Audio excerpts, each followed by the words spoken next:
Good afternoon. That was better.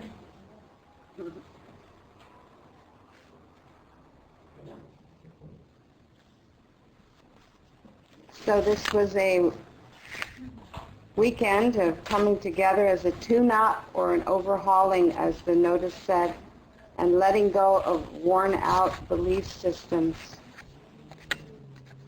And Joel certainly made it very clear what the issue was from the beginning, that we cannot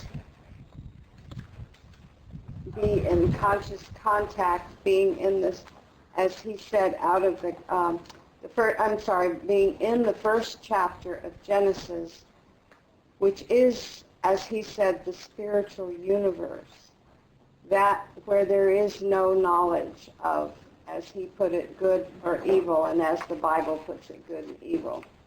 We often wonder, well, where did it all begin? I know on the path, I'd be at classes and people would say something like, oh, I had this great unfoldment, or the unfoldment that came today, or Joel would say it on a tape, and I'd right away my renegade would say, well, who folded it up anyway? You know, what is this unfolding? Why? How come it's folded up? And I love that part of the tape. He's so specific on where it started, was that wonderful saying, which I use a lot, and there's two other terms that other teachers have given me. And the biblical one in Genesis, when the consciousness entered, when mind entered the second chapter of Genesis, is when God said to Adam, well, who told you you were naked? Who told you? And then Joel said, the knowledge of good and evil, that's what did it. That's what he said on there. I love the way he said that. Knowledge of good and evil, that's what did it. And that's who folded it up. But anyway, moving from that, it's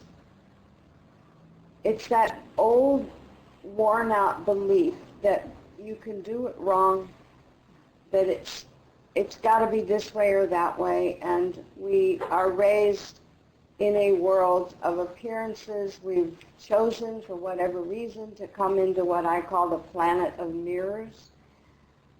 We've chosen to come here to see through the appearances of that illusionary world, which is only being projected out by, my world is projected out by me, and I make up those stories around it. And so from that, we go to, how can I tear this stuff up? And the other two sentences I like besides that, who told you? Who told you? And I used to say to people, even just people I'm working with, not necessarily in a spiritual venue, but be working, and I would say, well, who is it? They'd say, well, who told you that? Or I said, well, they. And I used to say, who is this they anyway? Who is this they? And Barbara Muhl's term, which was wonderful, was always, is that so? No matter what kind of, we're insisting on this or that or something else. And she would say, well, is that so? And then she gave us the wonderful tools of the script steps. Many of you have worked them. There's some here who haven't or don't know what I'm talking about. But again, it's going back to the second chapter of Genesis. The knowledge of good and evil is manifested in our script. We write the script of what good would be and what, quote, bad would be. That's the nature of error that Joel talks about. Seeing through the nature of error. And Byron Katie always used to say, is that true? Can you really, it could be saying, well, my mother said so-and-so, and therefore I know she this or that. And, well, is that true? Can you really, really know that that person did that or said that? Or are you projecting your little dialogue, your little script, your assumptions? And of course, we all know what assumptions lead us to, making an ass out of you and me, and assuming I know what you're feeling or thinking, assuming that I know what God, wanted me to do, to, quote, be a good person. So that is what we get down to the nitty-gritty with, is tearing up what we have decided is the knowledge of good and evil. And how do we do that? By investigation. Mother Teresa, she always it's Sister Teresa, the 13th century nun, not the modern one. I always get mother and sister mixed up there, but the 13th century nun, she was adamant about meditation and silence, and her whole thing was based on being still and listening. But her the second thing, and I was very surprised when I started reading about her, was the word investigation. And that's what we're told to do with all of our old belief systems, that all those things that we need to let unfold. We need to find out, what is it that I'm really believing? Now, how do I know that it's something within my old ideas, beliefs, need investigation? There's the word that we got right away. Well, what was that word? Do you remember? How do we know if something needs investigated? Reaction. Am I reacting? Now I no longer think that because I'm reacting, something is so, something is true, something is real. What that reaction tells me is I have to investigate something I'm believing about what is going on. Because what is, and if I'm reacting, I am not in acceptance of what is. I am somehow operating on old, and I love this word. I think this word is so gentle with us, and so uncondemning, and so uncrucifying, because so many of us love to get on our own cases, and that word is conditioning. It's as simple as that. How gentle to know that I'm operating, and that reaction is not because I'm a bad person, not because you're doing something. It's because I'm operating, I'm reacting to an old belief system, to the knowledge of good and evil. And when I get that reaction, I go, now what's the dialogue? What's going on here? What script, what story, what drama am I making up about? And Byron, Katie always would talk about, she would break it down with someone, said, well, my boyfriend left me. And she says, okay, let's back up here. All right, what's his name? And okay, his name is Frank. Okay, well, what's Frank doing? Well, he turned his back and he's walking out the door. And she would say, oh, okay, so if we drop the story, it's man walking out the door. And then we saw that there would be absolutely no reaction to the back of a man walking out the door. However, the story I told about him walking out the door because he thought this, he's this, or must be because I didn't, say it or do it or be, but that drama, it's instead of, oh, man walking out the door. Oh, probably because I'm bad. Is that so? Is that true? How can that be? Man walking out the door. It's as simple as that. Stopping, investigating, getting the sentence of what I'm saying and looking at it. And Barbara broke it down into recognition, realization, analyzing, or, quote, investigating. And that doesn't mean getting up in the head and going round and round and round and creating all this nonsense. What it means is I look at the belief. Well, could that really be true? And why am I operating out of that? If it's all God, how could that be true? And if I'm living in the spiritual universe of the Garden of Eden, then I cannot be judging by those old conditioning ideas, outworn. How come they're outworn? Because they don't work, because they feel bad, because they rob me of my union with God, because they rob me of my joy. If there's one thing that God, within, without, as us, is insisting on, is us being joyful, happy, joyous, and free. And if I'm not, I'm operating out of an old, worn-out system and script. The good news is I have awareness today. I can stop and pause, and within a few minutes, a few hours, perhaps a few days, get that sucker out here, get that lie out here. And if I can't bust it myself, I put mine on paper so I can get it out here and look at it and cross things off and really see, well, who told you? Who told you, Dulcie? Who told you? That's God's word in the 2nd chapter of Genesis. Who told you you were naked? And then we can bust that illusion and we're back in the spiritual kingdom.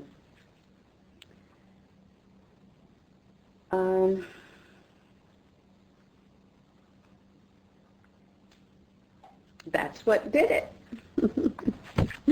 I love that when he said that. Okay, there's some questions here, and the one thing I wanted to, I have this something, I guess it's blue. Oh, there it is.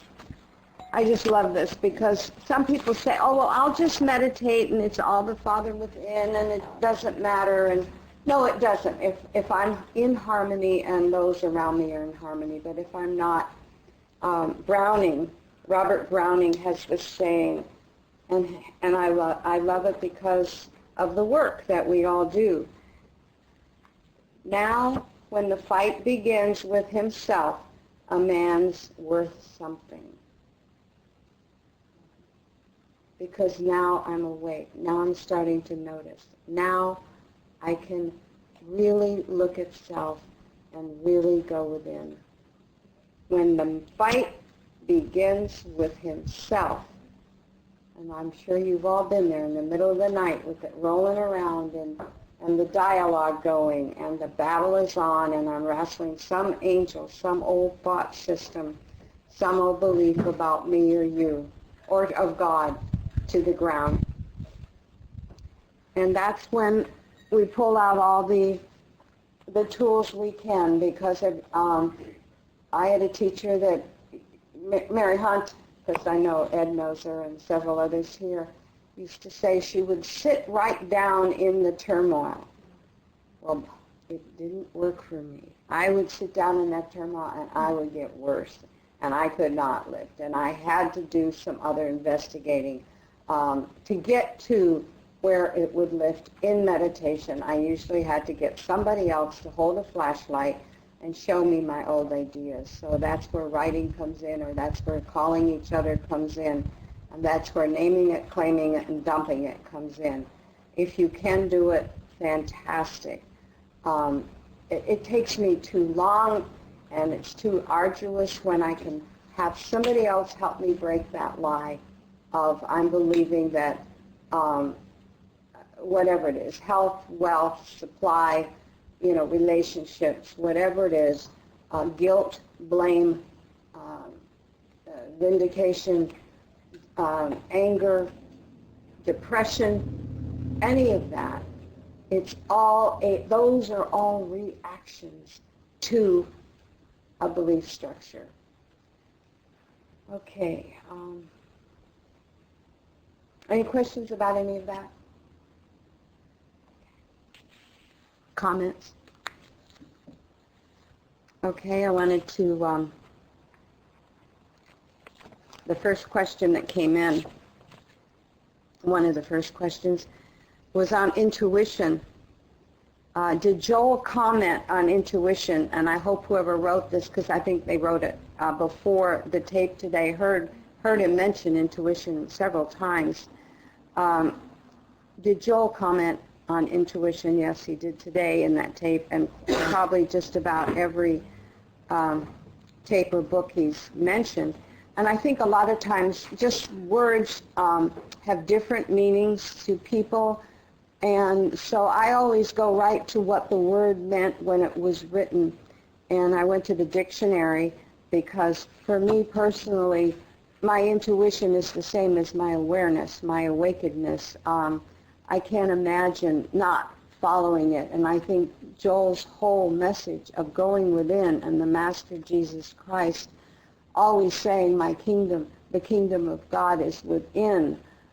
That's where we go. That's where the answers are. That's where my direction is. That's where my guidance system is. And if the person meant instinct, as in the way animals have instinct, that might be a little bit different faculty coming from a human consciousness, animal, what is that, lizard brain? That's not right. It wasn't a lizard. What was it? Alligator? Reptilian. Alligator brain? Reptilian. Thank you. It's been a while since I did my psychology course.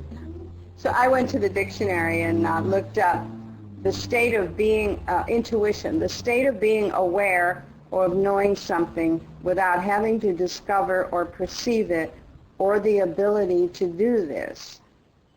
Something known or believed instinctively without actual evidence for it. Well, what else is this path but that? What else am I doing moment by moment by moment, but intuitively allowing God to live this life? Like just silly little things, not to mention the huge things, but just silly. Today I went back down to where we were eating, and I went to the park, and Bud was walking pockets, and I thought I need to go use the restroom. I'm going to go in the restaurant, and Bud said, well, here's my card. Go up and use my room. And I paused, and it was like, no, go into the restaurant. So I went into the restaurant, and the waitress says, oh, your girlfriend left her credit card here.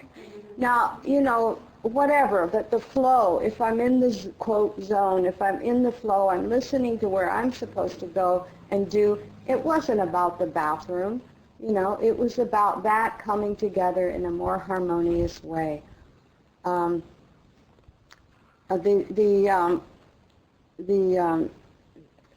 The Thoris was saying that it's perception, instinct, insight, sixth sense. And that's all Joel talks about, is us going by our sixth sense, getting out of the five physical senses, you know, not following because it looks good, here it sounds good, you know, and he gets back to, and of course I think that question was written before anyone picked up the one on feelings and reasons. And because it's very, very distinctive that, let me find it, it uses the word, Joel uses the word intuition right here. To receive the Word of God or spiritual sense, we need to feel rather than reason. Isn't that what an intuitive is? Someone who is using a feeling faculty, their spiritual faculty, their soul faculty. Note here that the development of spiritual consciousness results in a greater gift of feeling. We understand that neither seeing, hearing, tasting, touching, or smelling will reveal spiritual truth. Here it is. Therefore, it must come through a different faculty. It must come through the intuitive faculty, which acts through feeling. Therefore, we have sat down to pray or to meditate and immediately get into the flow. So that's a wonderful handout about that question that just came through. I had an experience, the strongest one it's so hard that it was causing me to pass out because I wasn't listening. And I was over in Russia, and I was with Doris, and a group of us, Doris Crawford, for those of you who don't know, and we had we'd finished the 2 weeks together, and it was the day of our departure back to the United States. And after that, I realized that I was going on a film set in London following that within about a week, and it was like it made perfect sense for me to fly from Russia to London and spend some time looking around. I had never been there.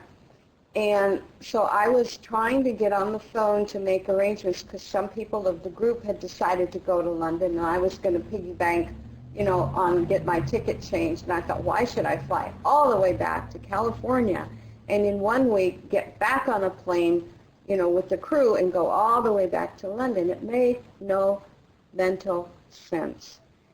And every time I would try to go to the phone, I would start to get nauseous, and because I was determined that made better sense and that was going to be a lot more fun than me flying all the way back. And every time I'd go to pick it up, I would finally, I got so insistent on doing it that way that I was literally, I would fall back down onto the bed in like a blackout. I just couldn't, and I thought, my God, what? And it was so strong.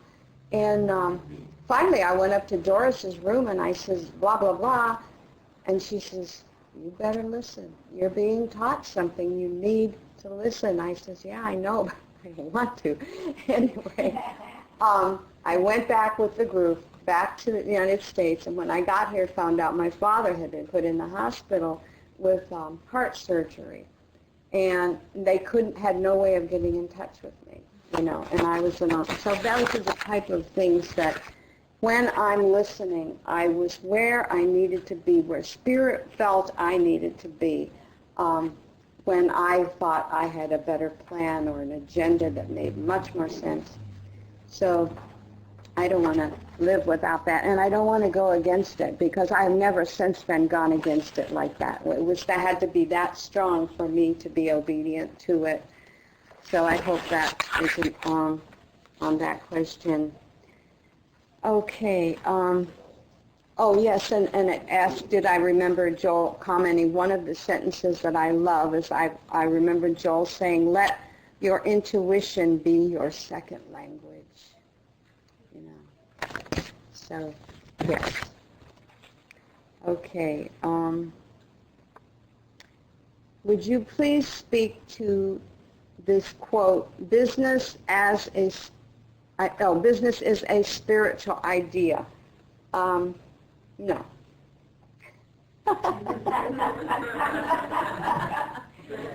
I have always resisted anything of that nature. I don't know a damn thing about it.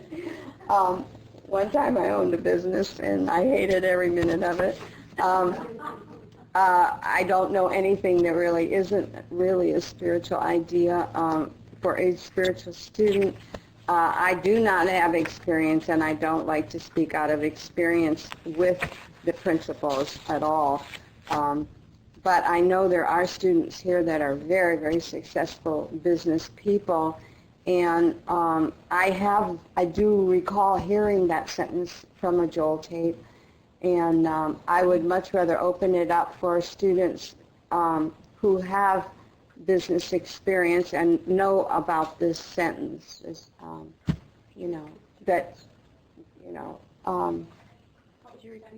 The sentence is, could you please speak about, quote, business is a spiritual idea. I don't know how it could not. I mean, how the world would run without, but I'm too much of a heretic for that. So anyway, Sherry, would you want to comment on that? Sure. And spiritual idea, well, for me, with my business, I've had for 22 years or so, and then another business before that. I guess I don't really, I do think of it as my business, but I guess I feel more as though it's the universe expressing itself through me, and that I simply am the vehicle, and the business is the vehicle through which the universe expresses itself. So maybe that's what, as a spiritual idea, maybe that's my spiritual idea of my business, and so usually, because there's a falling away of clients, maybe every few years or something, I will traditionally just ask the universe. That's kind of how I put it. I just ask the universe for more business on an ongoing basis, and it always happens. It just always happens. It always has, and I have the feeling that it always will. So it's just it's a feeling in me that it's a service that the universe is expressing through me. And I guess that's maybe, did the person who wrote that question have a more specific question, or just it was just general business as a spiritual idea, or? That was the question. That's exactly.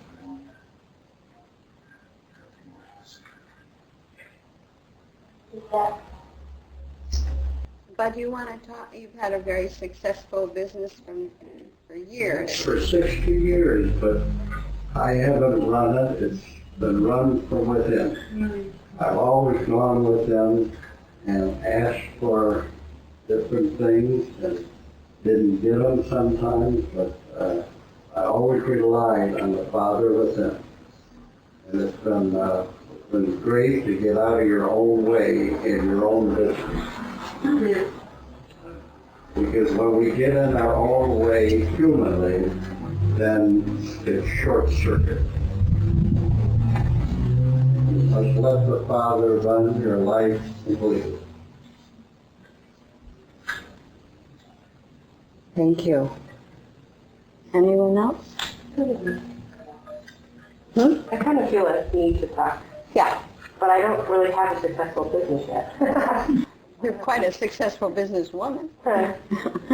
In the advertising. I'm one of those people that lives in the mesmerizing, hypnotizing. I'm trying to hypnotize you all. I spend all my time hypnotizing during the day, and then I'm here trying to hypnotize about it. That's what I'm not knowing full well that what I'm doing is a lie. I work in advertising. I have my own thing.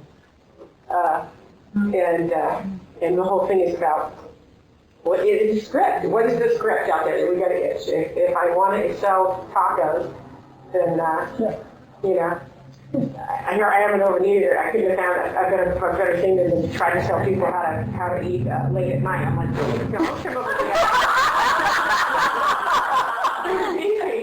Taco Bell? Yeah, not recently. I work at McDonald's, but not at the other sit.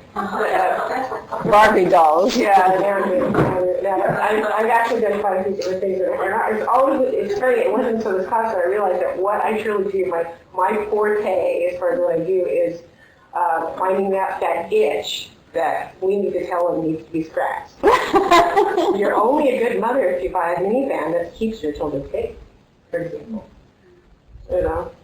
You're only going to be a great parent if you take them to, studio, basically, the barbershop. So anyway, but that's not what I meant to talk about. Sorry, I have recently, it was something I just wrote recently that kind of speaks to this, but I do, all the statements of find that thing that you love and it won't be work, and it's hard to find it, and the only way to find it is here. I've recently decided that I want to be a writer. I was 38 years old before, and someone else told me, you really write well. I don't know why you're not doing this. And I was like, and I'm in advertising, but my thing wasn't really a copywriter. I was the managing, and I fix things and write things. But everybody's like, why aren't you doing that job? And I'd go, me? Huh? And I was constantly doing that. And then when I started to do it, I completely lost track of time. And I sat down and wrote a script one day, and it was like 8 hours. And I think I got in the bathroom. And I'm talking about writing because that's where it is for me. But when you find that thing, and for some people it's accounting, it's numbers. Some people it's growing or whatever. But I woke up, I wrote a children's book a couple years back, and it's now been published. But I swear to you, I took dictation. I did not write that book. I constantly tell people it has grown, and I really, really didn't. I woke up one morning, I saw this character, I rolled over and started writing. And I say that when I am writing any time down, and like I said, for me, it's turning out to be writing, didn't know that, but it is, because I'm certain of it now. But I definitely don't think I'm the one writing. And when I'm in that zone, and when I write stuff, when I sit down and I let go, I write all the stuff, and I look back and go, wait. I'm constantly in shock that those words come out of my mouth, and they're usually pretty darn good, and I'm surprised. So it's that whole sense of, when I'm connected to God, I just wrote that, I have to do a blog, and I actually wrote that in the blog. So my writing's best when I pray, meditate, and take dictation. And because of that, the fulfillment I feel is unbelievable. I may never get rich or make money off of it, but that's where I'm trying to go. That's my intention. So we'll see where I am in a couple of years. But I do believe that finally when people said find what you love, and as far as work goes, and it won't be work. You know, architecture, designing, it doesn't always have to be kind of. It's just so totally 100%, like all of those phrases I've heard all my life, Finding your bliss. Yeah. So. Thank you, Kathy. Anyone else? Cynthia, you're a very successful businesswoman. Yeah, I kind of feel like a lot of the concepts that I've been shared is just tapping into that, to that other place. And I noticed, lately where I felt like it's more about me and not letting it flow through me. Of course, things don't flow as well, just not being centered and I see the difference, when I'm in that place and when I'm not. I definitely see the difference. Things just go effortless. And if I get in the way, like I was sharing as people, it doesn't. And that is definitely the key. And sometimes it's hard to recognize, or it's hard to get out of that place when you're in the way and get yourself out of the way. But I think the years that I've had the most success is the years that I've done the least work and the more spiritual work.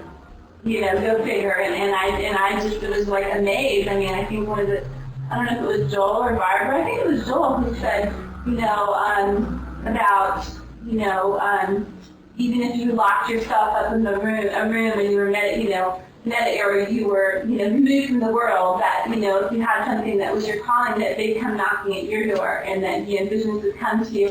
And that has been my experience where it was really effortless. And the more effort I put into it and the more strain, the more that I seem to push it away.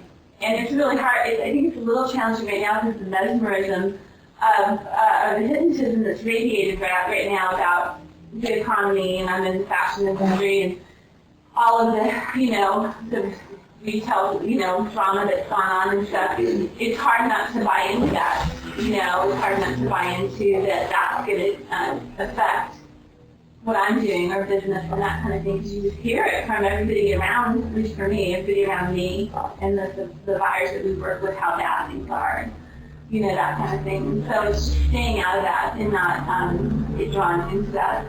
Regardless, I'm sure that other fields experience that right now too. I think that's right now the biggest challenge is not buying into that. And that's not where my supply comes from. Right. So. Thank you. Thanks, Cynthia.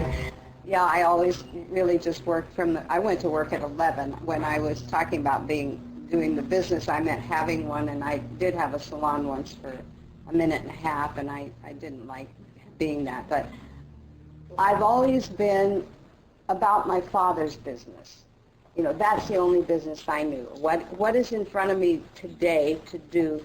God's my employer, and I didn't worry about where the supply would come from.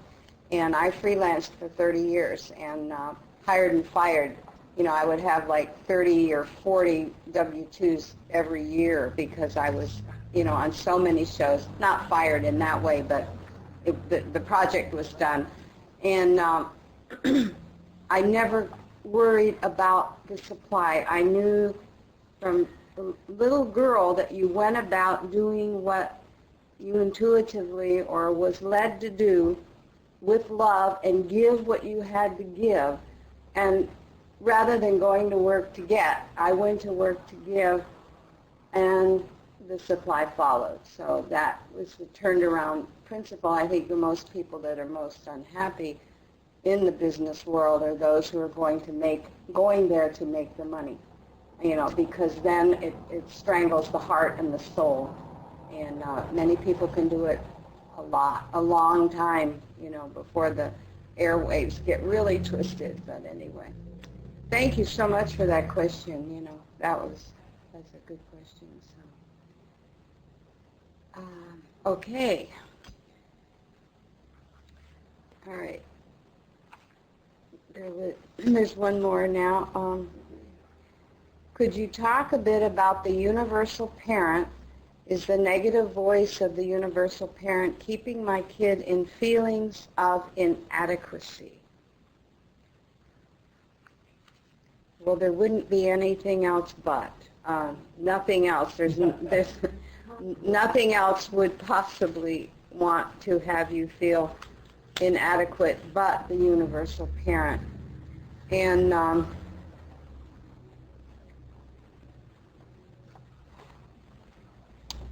underneath anything that, quote, is beamed at us, there's one word to deal with, and that word is fear. I don't care if the experience of it is anger or depression, anxiety. It's underneath all of those things it lays the fear, F-E-A-R, forgetting everything's all right.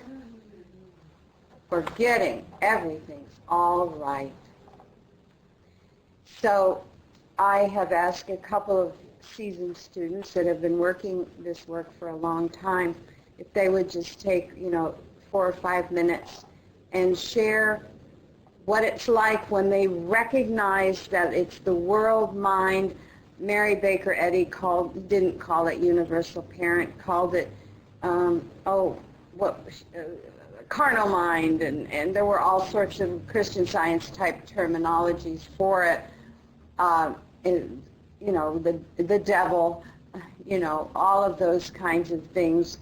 I used to love the Laugh-In show years ago, always the devil made me do it, and that was true. The mind was, and I can still see that guy in the yellow raincoat riding across on the bicycle, tipping over.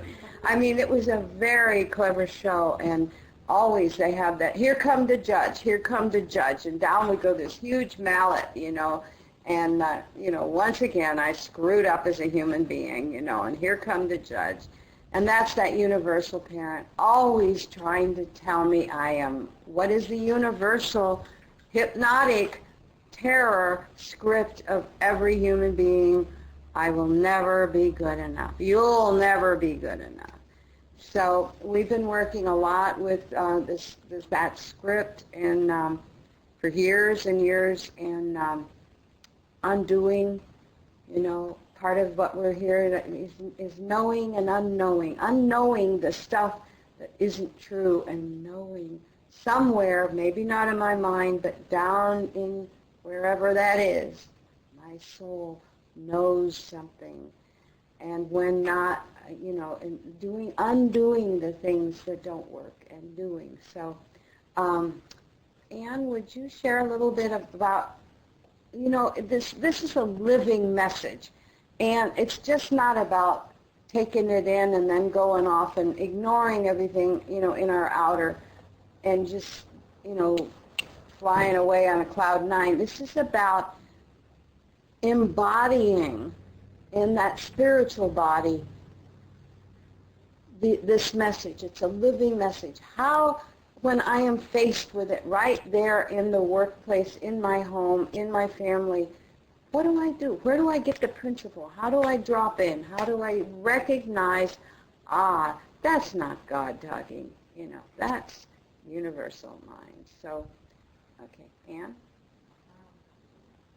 For me,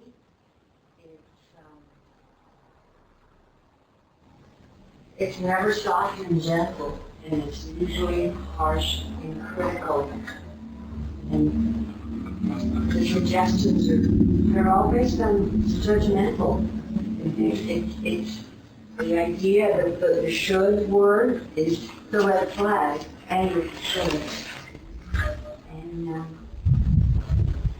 it's not pushing me into judgment. If I can catch it and see that there's this suggestion that something's, one possibility outcome is wrong and the other one is right, and I need to choose the right path, and I can see, there I go, drop into duality. And sometimes that can be enough of a catch, because back to what you said earlier, if I can catch it, what is very powerful for me is just says who. Kind of like who's talking, but shit. Sometimes it just says who can really dissolve it hugely for me. Because I can just get stopped and it can get shut down with says who. And, well, is that really true? So those words are very powerful catchphrases.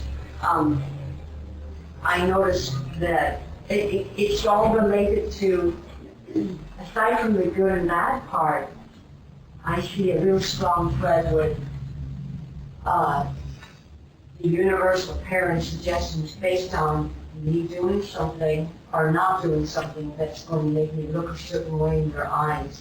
So there's a lot of connection for me with caring what people think of me, and that right back to the script. If they don't approve or like what I'm doing, if I don't please them, then it won't be okay. I'm not going to be taught to follow that down the line, so it won't be okay, so what will happen? So I'll be whatever, thrown out, rejected, all of that. But it's not soft and gentle, and it's usually punitive and critical, and I'm getting better at catching it with says who, and spotting that, there's a suggestion that I should do this or I should do that to be okay.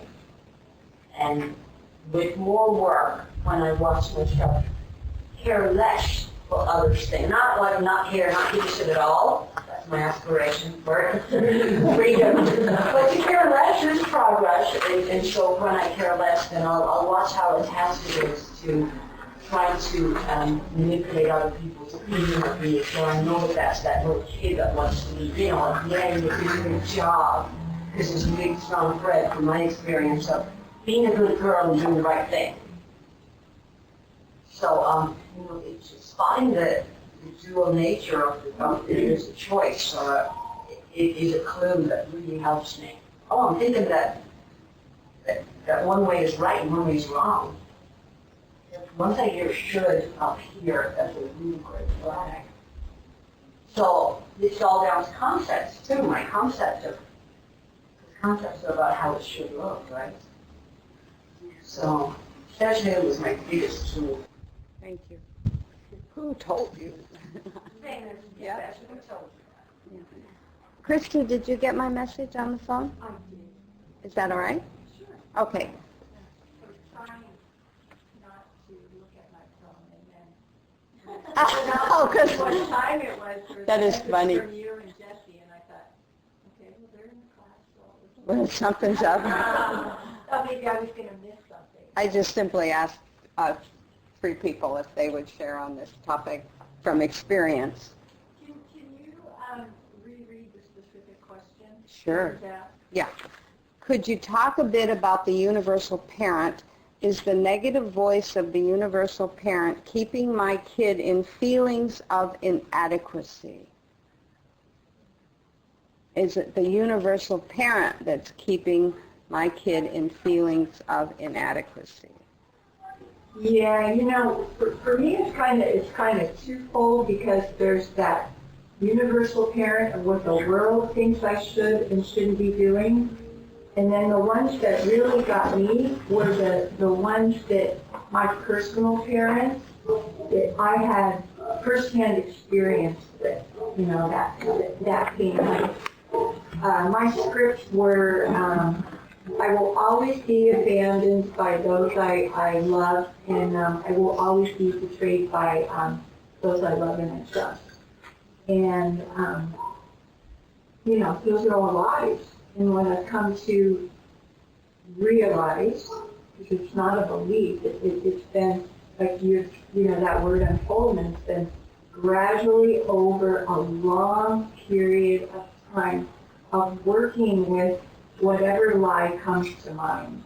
And some of them have just gone really quickly, and then some of them, it's not that they're still there, but it's just it's out of habit, It's like someone once shared an analogy with me. It's like a groove in a record, It's like how deep it is that it just comes up. And now I guess my course of action seems to be no reaction, and just knowing that it has no power. That's what I just say in my mind. No power.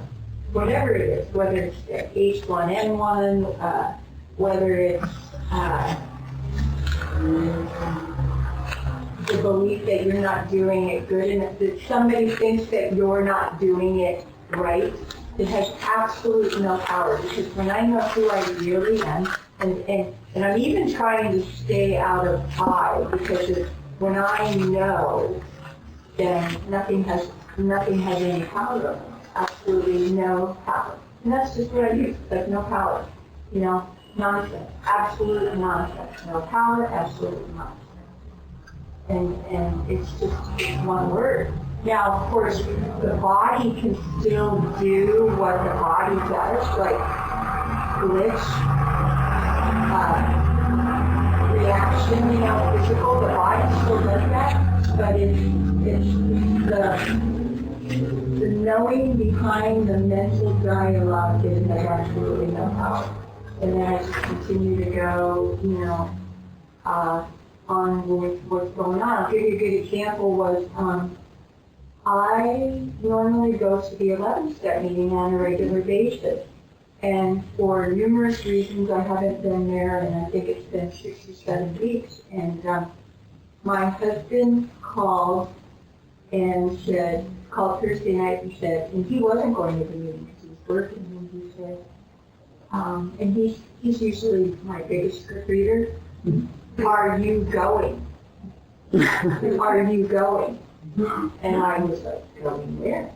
He said, are you going to the meeting? And I said, I don't think so. And he said, well, you probably should. We haven't been there, and da-da-da-da-da. And I said, is that so? And then that was like, it was it. But it's just, that's how subtle that it can just come in. But yeah, because of who it was and what it was too, because like Anne was sharing, it's like to look good or what they might think, and not only can it be with what I've discovered, can it only be with like my scripts, but it's like what a spiritual being is supposed to be. What my spiritual practice is supposed to be. What I should be doing to maintain this level of consciousness. That is the one that's bigger. That is the, it's like, because there are so many different ideas of what you're supposed to be doing, and it's like I just try not to buy into any of it. And we, the tools that we have been given, the script and the kids it restored me to sanity, really, unbelievable. Like I could cry at the depth of what he did those. Yeah. Thank you. Amen. Thank you. And Sherry.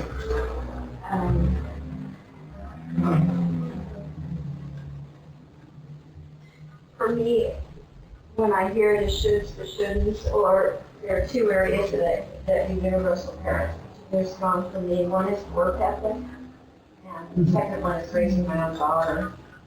And those are two areas where I guess that it gets me deeper in the body. And a lot of times I can just breathe it away real quickly or just let it go. And immediately recognition is the main thing for me is, not, if I can recognize it as quickly as I hear the word, the language should, or feel it in my body somewhere. I get particularly in my heart, I get a lot of aching when it has to do with my daughter, so it's like, okay, how quickly am I going to recognize that that's what's happening? And, but that's a technique that I have, is to breathe it, to just immediately, let the breath come in, let it clear, to recognize that I've immediately left out God. That is it for me. It's okay, I've left out God, and I know that. And I've dropped down into the world of cause and effect. And sometimes, if I feel that if I really can't sit and lift it on my own, then I'll call Dulcie most frequently, particularly if it has something real deep to do with my daughter that really hurts. But most times I can lift it by recognizing that I've left God out and I'm in fear, and that I need to go to the place where grace operates, because otherwise I am in the world of cause and effect, and that really scares me. Then I really get scared. And Off with her head. exactly. Oh man. But that's particularly where it is with my daughter, and she just does all kinds of stuff where, oh my God. So, I've left God out, and in cause and effect, and I need to immediately sit down and lift, because otherwise she's in the world of cause and effect, and so that's how I work with universal parents. Thank you so much, Sherry. Thank you, all of you, for sharing. Very good. Does anyone have any questions before we go back into the garden of grace? Comments or questions? Okay. If there's any more, just write them down. I'll just end this part of the session before we go back into the silence. We'll go back into the first chapter of Genesis. I love this Emerson one. Do the thing you fear, and the death of the fear is certain. I love the wording of that. Do the thing you fear, and the death of the fear is certain. And then regarding decisions and intuition, Yogi Berra, if you come to a fork in the road, take it. That's about it. Like, here we are again. That's great. Yes, Maria. That is, that you were talking about the fear, and when my son was shipped off to Iraq last year, and I just threw me into this fear. Yeah. Yes. Well, once before I had felt it, I just looked at my son and started to rail. But facing that, it's like it's one thing to face your own mortality. It's another thing to face your triumphs. Right. And so that helped me a lot, to go with that. And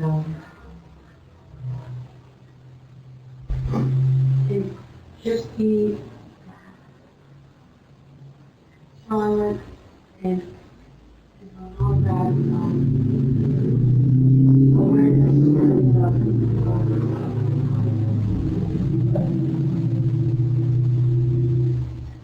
you just face it, and if you send this level of peace, it comes down, and you just keep going back into that space, and that little peace comes in.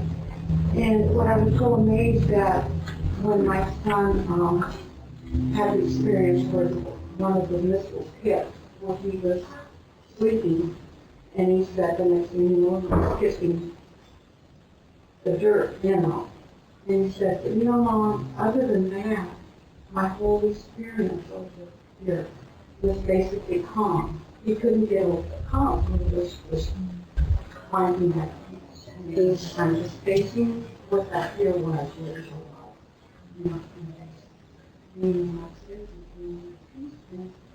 He was feeling it. That's what's amazing. Mm-hmm.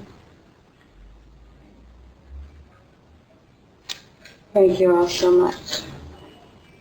All right. Let's put the seal on it.